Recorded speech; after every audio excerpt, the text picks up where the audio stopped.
자, 이번 강의는 이제 비사인파 교류에 대해서 알아봅시다. 비사인파는 여기 B는 아니다 그런 뜻이죠. 사인파가 아닌 그런 교류들을 한번 다뤄보자 그 뜻인데, 자, 어떤 것이 있나 봅시다.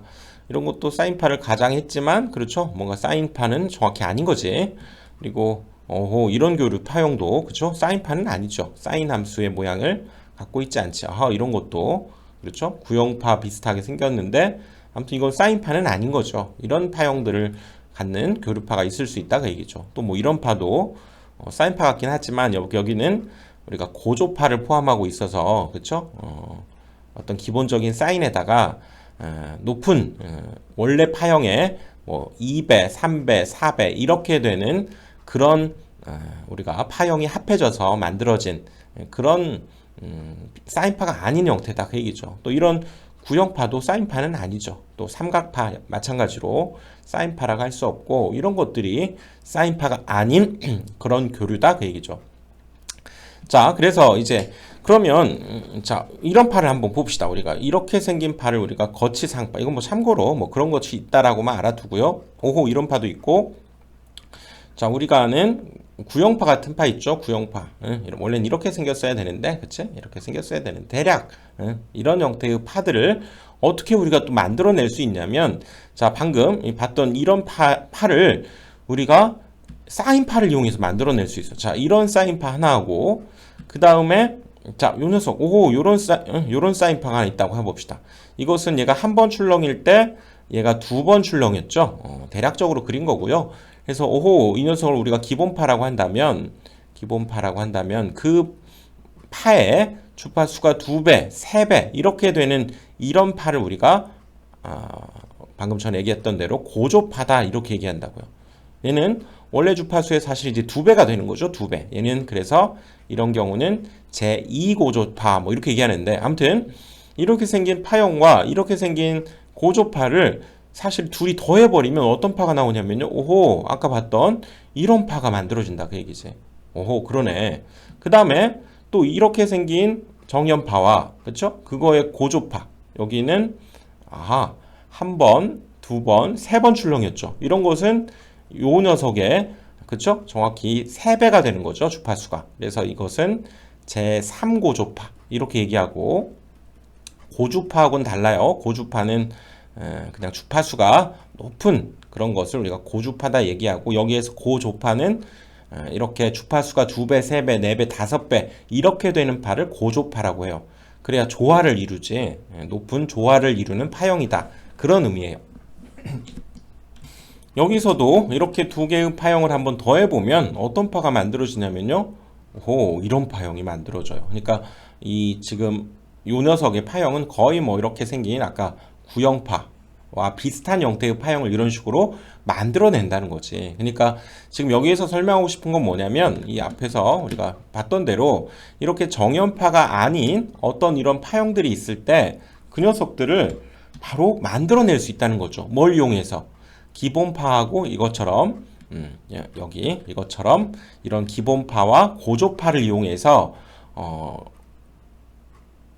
정연파가 아닌 그렇죠? 비정연파의 파형을 이런 기본파와 고조파를 이용해서 만들어낼 수 있다 그 얘기라고요. 그래서 지금 이런 것도 봅시다. 지금 뭐 대략적으로 그린 거예요. 그리기가 좀 곤란해서 아무튼 이렇게 좀 뾰족뾰족하지만 좀 부드럽다고 가정하고, 아무튼 이렇게 생긴 파형이 있었는데 이 녀석은 지금 보면 요 XY축에 보면 뭐 X축의 대칭이지도 않고 좀 올라가 있죠. 근데 이런 파형 역시 바로 어떤 성분에 의해서 만들 수 있냐면, 자, 우리가 여기 이 축, X축이라고 할까요? 여기 각도축 위에 보면 이렇게 파형이 되는 것이 바로 얘가 뭡니까? 얘가 직류의 성질을 갖는 거죠. 직류분이다 이렇게 얘기하고, 거기에 또 이렇게 생긴 정연파가 또 더해지고, 그렇죠? 이 직류분에다가 이 기본 우리가 정연파를 더하고요. 거기에 또 뭐 고조파 이런 거라든가 더 주파수가 셌던 그런 고조파를 이렇게 더해버리면, 즉 이 녀석들을 더하면 거기에서 아까 같은 그런 파형을 만들어낼 수 있다는 거죠. 이렇게 사인파가 아닌 어떤 그런 교류는 바로 모든 이런 파형을 뭘로 우리가 얘를 분석해낼 수 있느냐? 어떻게 보면 분리해낼 수 있느냐 그 얘기는 요 녀석이 뭐라고 그랬어요? 아까 바로 이 녀석이 직류분이고요. 그 다음에 여기 파란색이 뭐였습니까? 이 파란색이 바로 기본파고 그 다음에 그 위에 여기 고조파라고 그랬죠? 뭐 제2고조파, 제3고조파 이런 고조파와 기본파와 직류분으로 이 녀석들을 분해할 수 있다, 분석할 수 있다 이렇게 얘기를 할 수 있다는 거죠. 그래서 우리가 비사인파 교류가 어떤 걸로 우리가 분해할 수 있고 또 만들어낼 수 있느냐 이렇게 얘기하면 고조파, 기본파, 직류파, 직류분. 그래서 이 앞자리만 따서 고기직. 비사인파는 고조파와 기본파, 직류분으로 만들어낼 수 있는데 고기는 직접 구워야 맛있다. 불에 직접 구워야 맛있죠. 그렇죠? 물에 삶으면 별로지. 고기는 직접 구워야 맛있다. 고기직. 비사인파는 고기를 직접 구워야 맛있다. 이렇게 기억을 해서 외웁시다. 고기직. 알겠죠? 그래서 이렇게 생긴 비사인파 교류가 있을 때 그 녀석을 이렇게 무수히 많은 주파수의 삼각함수로 그렇죠? 삼각함수들의 합으로 표현이 가능하다라고 하는 사실을 우리가 발견한 사람이 푸우리라는 사람의 이름을 따서 이걸 푸우리의 급수 또는 푸우리의 분석 이렇게도 얘기하는데요.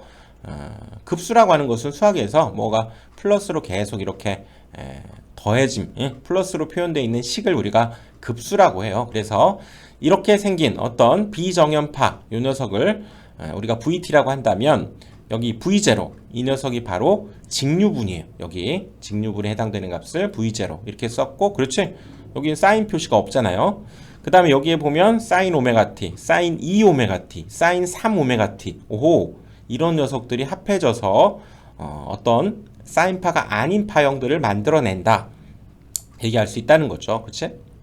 그래서 여기가 오메가, 2 오메가, 3 오메가 이렇게 얘기할 때 그냥 오메가가 있는 요 부분을 우리가 기본파 이렇게 얘기하고요. 그렇죠? 거기에 2 오메가, 3 오메가 이렇게 돼 있는 파형들이 각각 더해져서 만들어진 것을 이걸 각각을 제2고조파, 얘는 제3고조파, 제4고조파 이런 것들이 더해져서 이런 파형이 만들어진다 그 얘기죠. 전류도 마찬가지겠지. 전류도 직류분에다가 그 녀석에 물론 이제 전압과는 위상차가 있기 때문에 위상차를 표현만 해준 거고요. 가만히 보면 여기도 사인 오메가 t, 사인 2 오메가 t, 3 오메가 t 이렇게 되면서 이런 녀석들을 우리가 고조파다. 여기서부터 고조파다 이렇게 얘기한다는 거죠. 그래서 자, 이 부분 전압이든 전류든 여기 사인 값이 없는 이 부분을 우리가 얘를 직류분이다 이렇게 얘기하고요. 그 다음에 사인 오메가 t에 해당되는 얘나 모두 다 이 부분을 우리가 기본파다 이렇게 얘기하고 그 외 얘는 제2고조파겠죠. 이 녀석 얘는 제3고조파 이런 부분들을 합해서 바로 얘는 고조파로 이루어져 있구나. 어떤 우리가 파형 자체는 우리가 전압을 일단 따져보더라도 거기에 직류분, 기본파, 고조파가 있어서 외우자고 그랬죠. 고기는 직접 구워야 맛있다. 그래서 풀의 급수는 바로 직류분, 기본파, 고조파로 이루어져 있다. 시험이 잘 나와요. 기억을 해둬야지. 그래서 고기를 직접 구워야 풀에가 직접 구워야 맛있다. 이렇게 기억을 합시다. 자, 이제 이 녀석을 위에다 갖다다 놓고 이제 그렇다면 이렇게 비사인파가 이런 식으로 표현되어 있을 때 자, 여기서 이제 우리가 시력값도 알아보고 해야 되는데요. 이것을 뭐 유도하고 증명하기는 매우 곤란하고 사실 이것은 외워야 돼요. 별 수 없이. 이렇게 비사인파 교류에서의 시력값은 각각 시력값의 제곱의 합의 제곱근이다. 말이 어렵죠? 여기 우리가 직류분이라든가 그렇죠? 기본파, 그다음에 고조파들의 각각의 이거는 각각의 시력값의 제곱의 합의 제곱근. 그러니까 요 녀석의 시력값은 V0, 요거의 시력값은 V1, 2고조파의 시력값은 V2, 그렇죠? 3고조파의 시력값은 V3. 이런 녀석들의 제곱한 녀석들의 합한 것에 루트를 씌웠다. 지금 그 얘기죠. 각각의 시력값의 제곱에 합한 것들의 제곱근이다. 이걸 기억을 해둬야 돼요. 외워야지 뭐 이거. 전류도 마찬가지죠. 전류도 각각의 시력값들을 제곱한 녀석들을 합한 것의 제곱근이다. 이렇게 이 녀석의 실효값을 계산할 때는 이 식을 써야 된다는 거고요. 자, 위에다 가져다 놓고 다시 그 다음은 또 외역률 형태가 일그러져 있다, 왜곡되어 있다 그런 의미죠. 그래서 외역률은 그 파형이 일그러진 정도를 나타내고 이것도 이렇게 뭐 정의한 거기 때문에 외워야 돼요. 기본파의 실효값은 뭐 여기 V1이 되겠죠. 이건 직류분이었으니까. 그리고 그 외에 전체의 고조파의 실효값 의미하기 때문에 기본파의 실효값은 여기에서는 지금 V1이었죠. 얘는 직류분이었으니까 V1분의 루트 기본파를 제외한 요 녀석들이 전체 고조파들의 실효값이죠. 그러니까 그것들이 역시 제곱의 합의 제곱근 루트 씌운 거. 이거 외워야 돼요. 별 수 없지. 그래서 이때 이 소비 전력 역시 이제 전압과 전류에서 각각의 직류분은 직류분끼리, 그 다음에 기본파는 기본파끼리 곱하되 그때 위상차는 고려해서 그렇죠? 코사인 세타 곱해야 된다는 얘기고요. 마찬가지로 제2고조파는 고조파끼리의 전압과 전류를 곱한 뒤에 그때의 코사인 세타를 곱한 것이 이 비사인파에서의 소비 전력에 해당된다. 이 정도 기억을 합시다. 그래서 이렇게 생긴 이제 비사인파 교류가 있죠. 이게 직류분과 이게 기본파, 거기에 뭐 제3고조파 이런 것들이 쭉 더해지는데, 그러면 이 상황에서 그런 비사인파 교류가 이렇게 인가됐을 때 그럼 여기에서 임피던스는 어떻게 계산할 것인가를 생각해 보면 별 수 없이 각각 계산해야 된대요. 우리가 저항이라고 하는 것은 주파수에 관계없죠.